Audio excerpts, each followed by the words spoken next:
Alright people, let's do the Cyreni's Razor review. Now that we have the full Warband revealed, along with the Thricefold Discord that I previously reviewed, and the Force of Frost and Breakneck Slaughter Rivals deck. But today is Cyreni's Razors. So, first up, let's look at the fighter cards. First up we have Cyreni.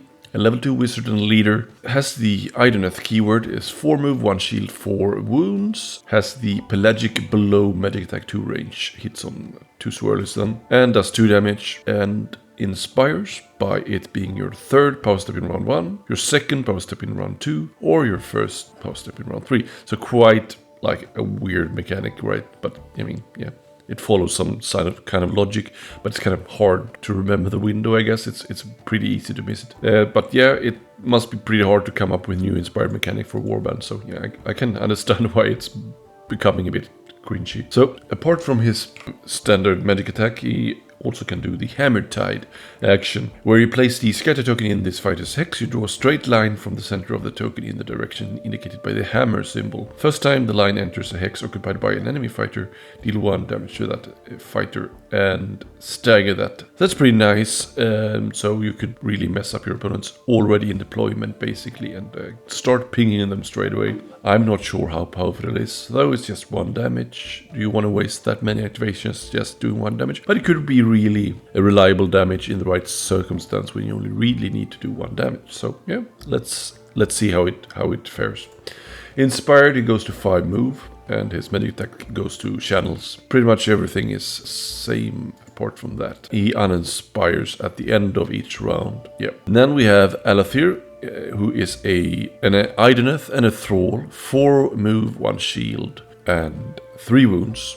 Has the Lamari blade for 2 range, 2 damage, to smash for accuracy. Yeah, same inspired mechanic. He goes to having cleave on his blade, which is now called Piercing Blade. And he also gets a scything attack. Oh, maybe this is a she, I'm not sure. 1 range, 2 fury or swords, 2 damage on the scything there.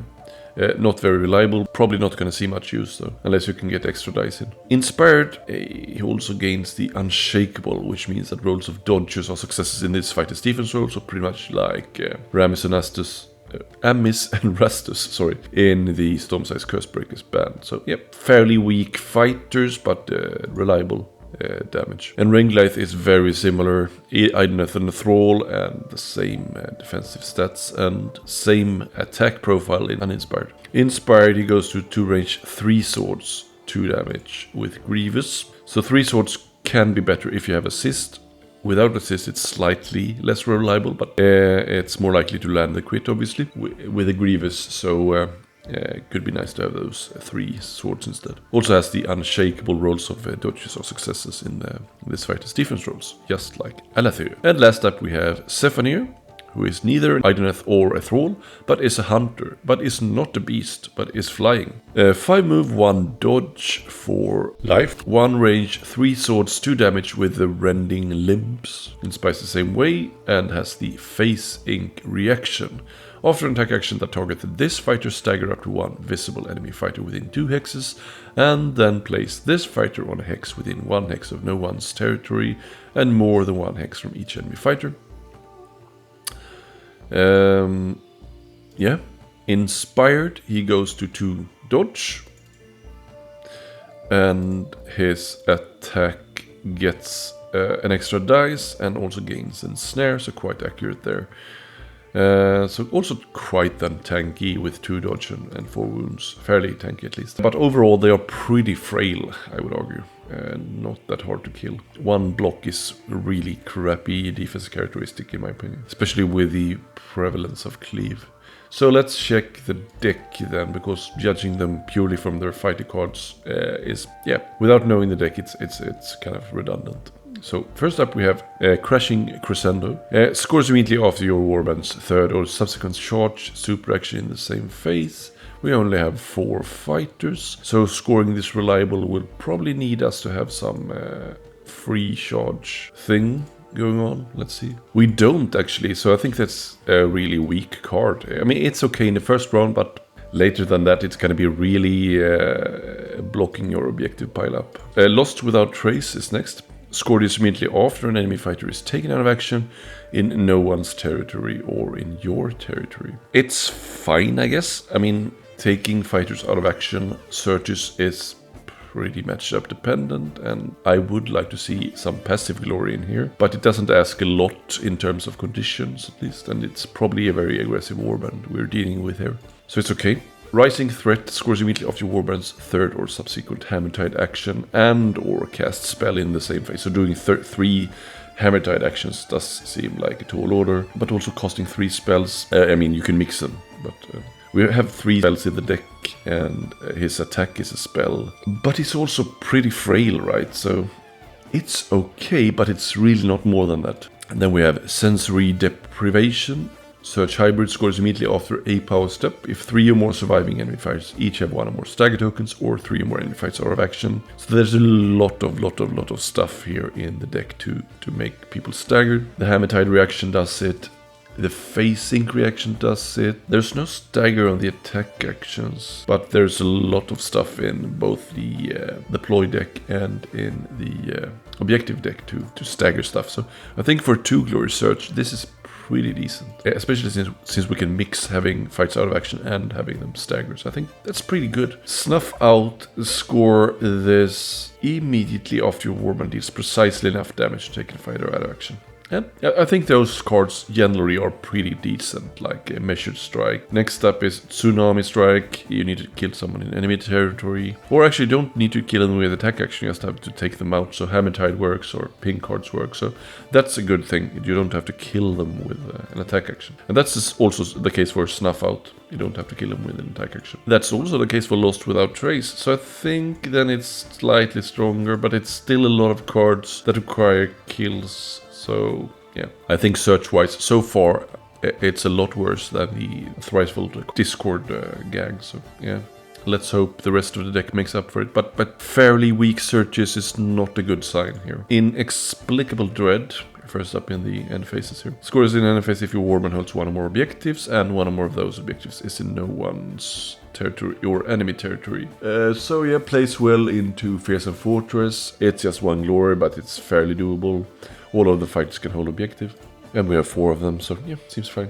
Means of Survival is scored in end phase if your warband holds 2 or more objectives and 2 or more enemy fights are out of action. That asks a lot from a 4-fighter warband. It's 2 glory, so it should be fairly hard, but maybe it's just Path to Victory is 2 glory for killing someone in the same phase though, and holding 2, so this is both harder and easier in a way. So I mean, in the later rounds, but at the same time, in the later rounds, you might just be having one fighter left. So, I mean, we've seen very similar cards before, so it's certainly not undoable, but it's gonna be a bit matchup dependent, so it's okay. Mind Erosion is scored in end phase if 1 or more enemy fights each have 1 or more stagger tokens. That seems very doable for this warband, strong card, but it's just 1 glory. Nameless Horrors, score this in end phase if each surviving friendly fighter is adjacent to no enemy fighters. That could probably be arranged. There's some push tech in both upgrades and fighter cards and stuff like that. That's pretty doable, but just 1 glory. Quota of Souls is a hybrid. If your warband holds 2 or more objectives within 1 hex of no one's territory.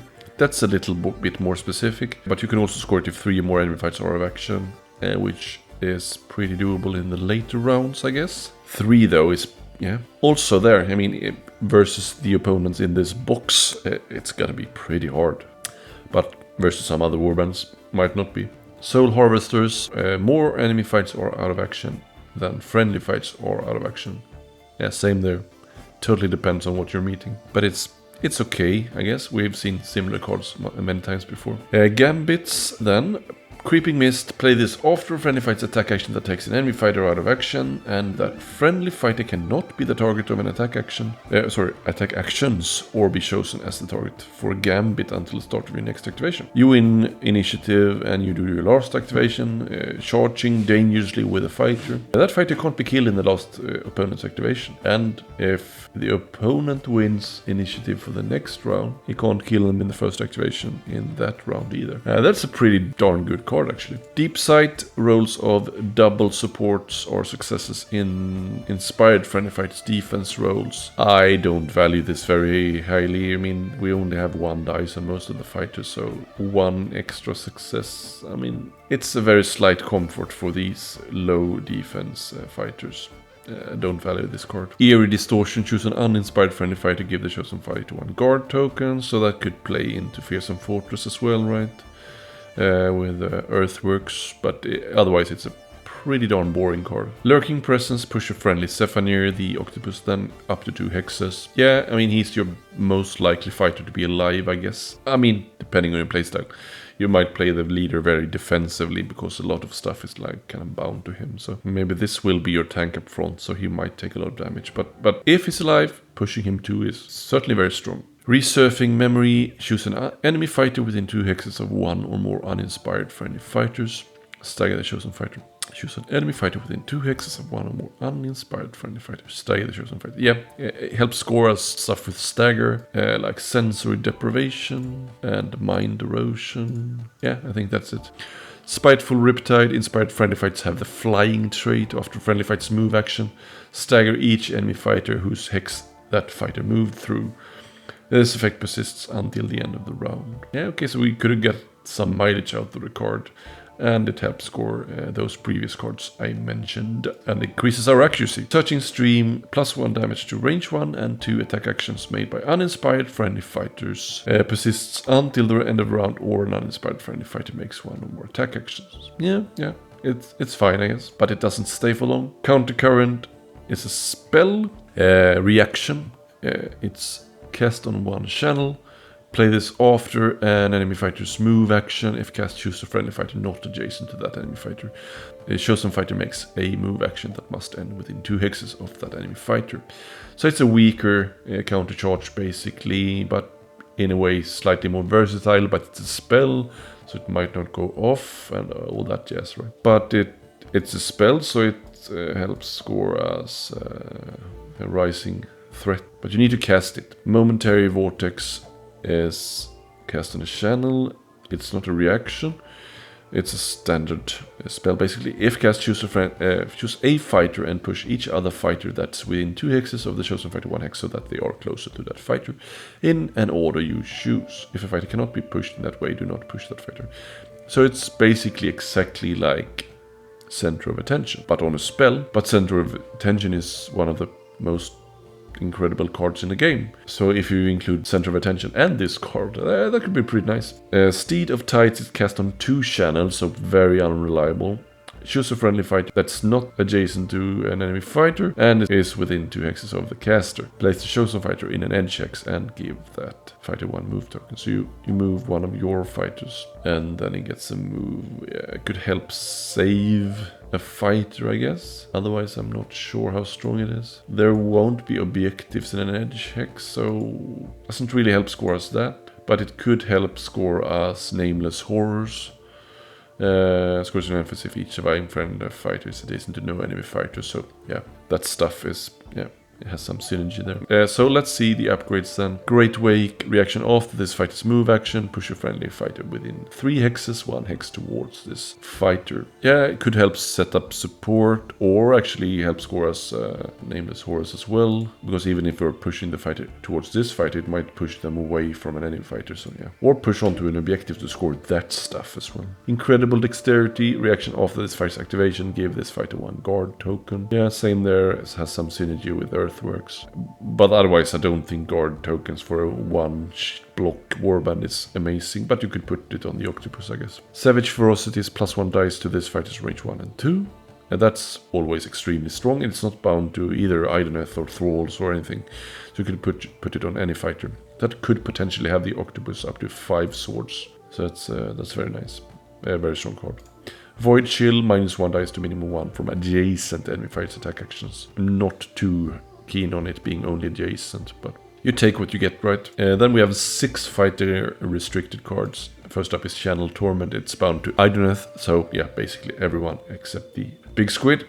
Reaction after this fighter's activation, stagger an adjacent enemy fighter, or reaction after this fighter is dealt damage, stagger an adjacent enemy fighter. Yeah, so yeah, helps score us the stagger stuff. Otherwise, it's not all that impressive, I guess.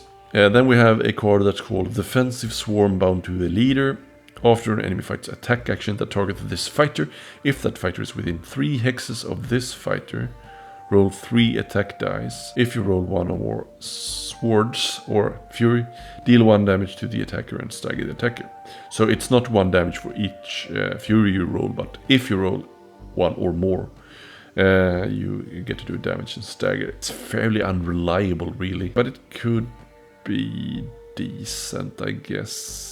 Makes hitting your leader slightly less desirable, and it's from range 3 as well, so they need to be range 4 to avoid the reaction. So that's pretty neat. Gifts of the Depths. You can reroll 1 dice in this fighter's defense roll. It's generally fine, but it's bound to Idoneth, so I wouldn't really value it. I mean, paired with with Deep Sight, I guess it's fine. It gives us slightly more survivability. But, you know, as soon as the opponent have 2 or more successes, with 1 defense die, you can have as many rerolls or whatever you want, because you're gonna be in trouble anyway.